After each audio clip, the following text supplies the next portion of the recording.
Across the globe, schools are enforcing blanket bans on smartphones and tablets. The goal is to combat a mounting youth mental health crisis and a growing nature deficit by snapping off the screens and forcing kids back into the physical world. But when these devices are removed in underserved areas, students lose the chance to master the tools that will define their future workforce. This risks widening the digital divide, leaving students behind as the world around them becomes increasingly automated. Meanwhile, a parallel ecological crisis is playing out in these exact same urban environments. Driven by municipal park crews actively eradicating native milkweed, the eastern monarch butterfly population has plummeted by 90% over the last decade. We are treating the digital world and the natural world as opposing forces. But the solution might lie in using the exact technology blamed for the screen time epidemic to pull students back into the dirt to regenerate a collapsing ecosystem. This is the approach being tested by educators Keith and Adriana de Cesare. Backed by a CitizensNYC grant, they launched Bridging Tomorrow, a pilot program built around a framework they call NatureAI. The program gives fifth graders access to forensic-grade artificial intelligence to help them map, monitor, and defend their own neighborhoods.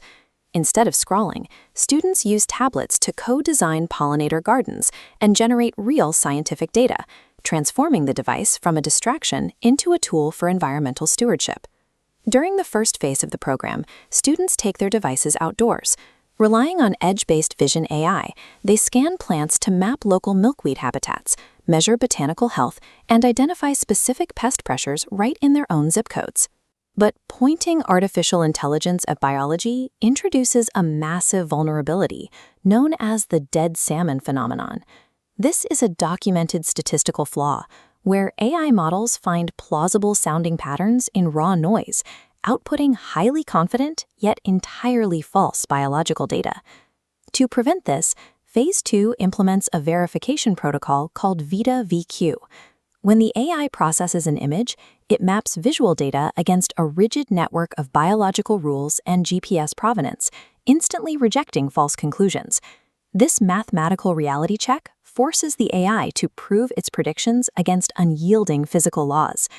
The students then interact with this verified data using best-fit prompting.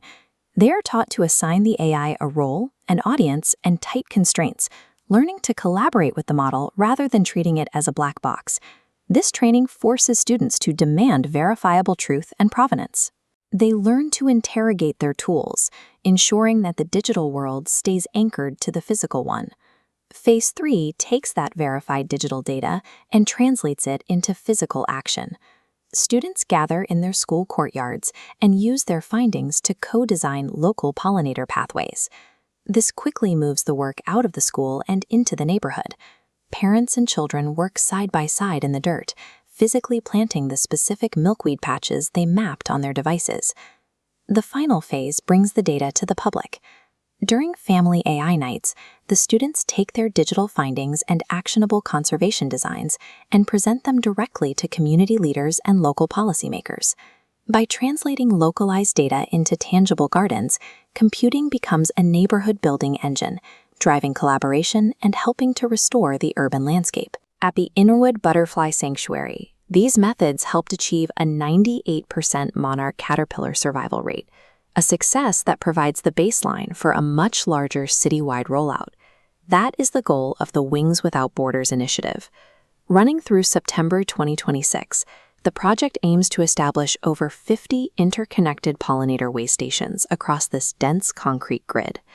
As these new habitats bloom, the citizen science expands with them. Kids across different boroughs will track the macro migration in real time using apps like iNaturalist, contributing to a citywide biological dataset. And this effort is celebrated culturally as much as it is scientifically. The monarch's 3,000-mile migration to Mexico is honored through neighborhood events like Dia de los Muertos, anchoring the biological data to deep community traditions. The project relies on this local ownership to survive. It proves that lasting conservation depends on the residents who physically maintain these spaces. By teaching students to use AI to navigate and repair their physical environment, this model addresses the digital divide and the nature deficit simultaneously. While the global instinct has been to lock the technology away, the success of Bridging Tomorrow suggests a different path.